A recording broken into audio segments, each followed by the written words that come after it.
Brentford has chosen the long game with Manchester United, but listen, they are testing Man United's resolve, but United is coming all in. They want Brian Mbeumo. We are taking him. And listen, whereas the first bid has not been, I think, the reception we expected, I think for me, the valuation of the player is not so far apart. And that's why, with the details I'm going to give you, I can assure you this guy will be ours before close of business this week.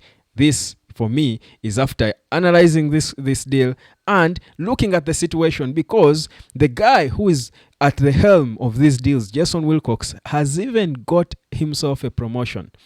He has been promoted now to director of football at Man United. And guess what? Sir Dave Brailsford has chosen to even pull out, to trust Omar Berada, Christopher Vivo, this man Jason Wilcox, and Ruben Amorim to get Manchester United up to the top. Welcome again. Like, share, subscribe.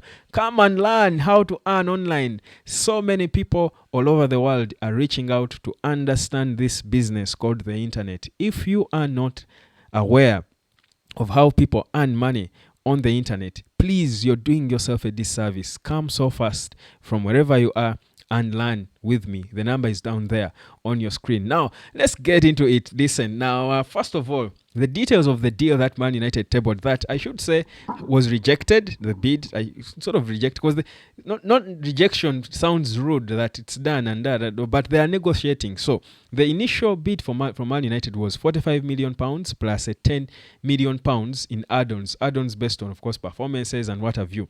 And that makes it £55 million in total.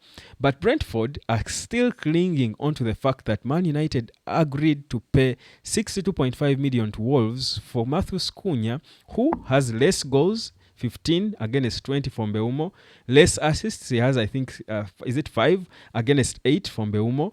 So they are saying, and Brentford was 10th. They finished way ahead of Wolves. They are the same age. So they are saying, Brentford, if you can pay £62.5 million for him, you should be able to pay at least 60 for Brentford, rather for Mbeumo.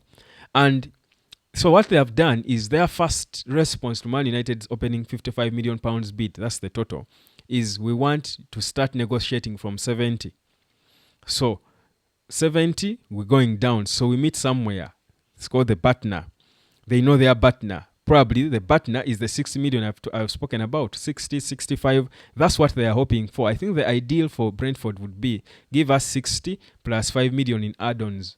So that's a bit of the difference. Or maybe 55 plus 10 in add-ons or thereabout. So they are still negotiating to try and come down in terms of valuation, but at least the talks have begun. I told you this week Mbeumo is out of the way. Either United will seal him, because remember he also wants 250,000 quid per week. Man United, I feel, by the time they have gone ahead to start talks with Brentford, it's because they know they will agree with Mbeumo, either to give him the 250,000 or to talk him down to maybe 200 or something. So I think for the player at club side, United and Mbeumo, I think that will be handled. The bigger issue is now dealing with Brentford, who are clinging on to a point that makes sense. So again, certainly United will have to dig within, either rob Peter to pay Paul. They will figure out where to get the money to meet at least Brentford on their partner. They've got the chip now. The power is in their hands. United are the ones, I think, now who want. So if it's a negotiation, because negotiations happen like that, it shifts to your end, then to the other end. At some point, it goes then until you meet somewhere. But for now, Brentford is in control of the negotiation. It's still happening. I'm here to give it to you. Now, as this goes on, among the things that have impressed INEOS, or Sir Dave Brailsford, who is the mastermind, and Sir Jim Ratcliffe, of course, is how Jason Wilcox has been so effective in signing players on time.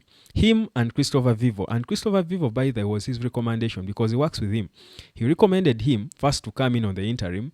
And I think he assured them that you don't need Dan Ashworth. If I'm here, just bring Christopher Vivo to work with me, because there was going to be a sort of an ambiguity of roles. I spoke about this in the structure back then when INEOS were just giving us their structure, where I was telling you too many chefs could spoil the broth. Now you're seeing that they are now leaving.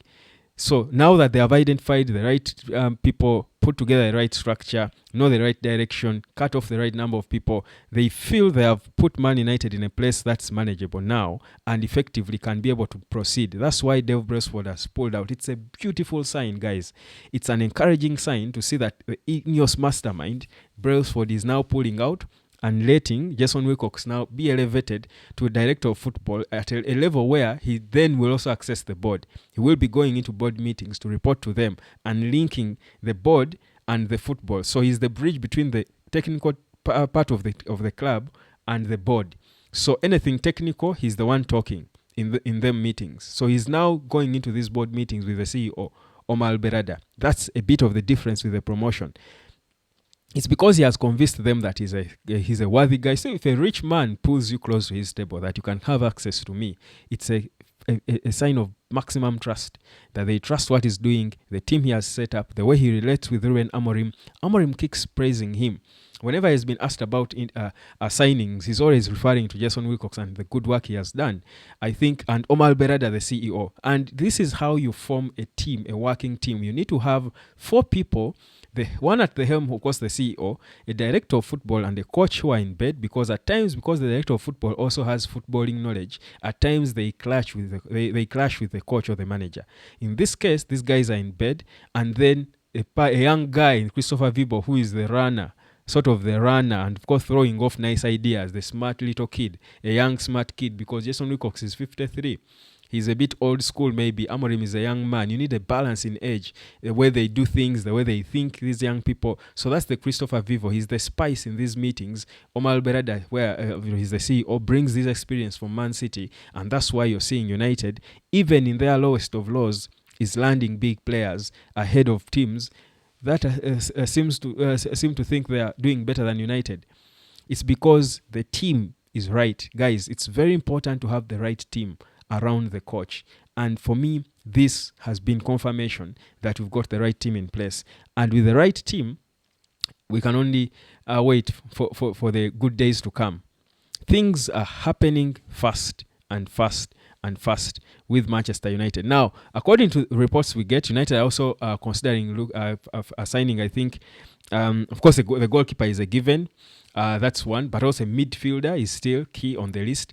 And according to what we get, a wing back as well could be added. Whether a backup for Ahmad, we'll get to see which wing back they are contemplating. We'll get to know that in the future. But the goalkeeper and the midfielder are very, very important. In fact, the feeling and view, the general view is that after sealing Mbeumo, before you think of a striker that many of you are excited about, you could get a goalkeeper or a midfielder first, if not a goalkeeper, in fact. So, guys, be ready for more. We are just getting started. It seems INEOS have cleaned the house, put it in order, and now it's time for us to enjoy the party. Let's enjoy the show. Isn't it a good show? I love what I'm seeing. It's unfolding so well. It's such a joy to watch this happen. Just like it's a joy when I interact with you people who have come to learn. They are gentlemen from... people in Zimbabwe are quite aggressive. I love it. There's about 3 or 4 people I've taught. I've taught several people in Zimbabwe. But there is quite a number of them. 4 guys in Zimbabwe particularly have just come aggressively, including a lady.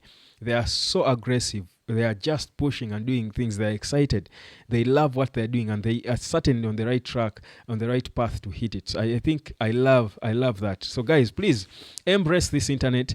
Embrace the new normal. It's the new normal. It's the new way of life. The new way to go. I mean, people keep complaining about me coming here on my platform and telling people about the internet. Guys, I mean, life is not just about football.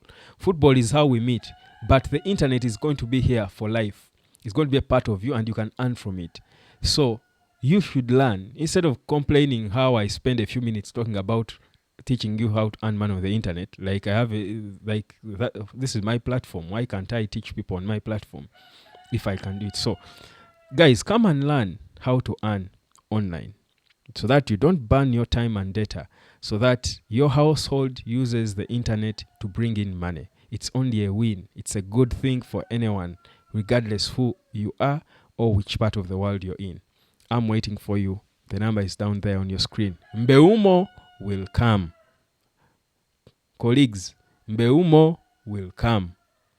My name is Webb. Like, share, and subscribe. We are powered by uplift causes. Cheers.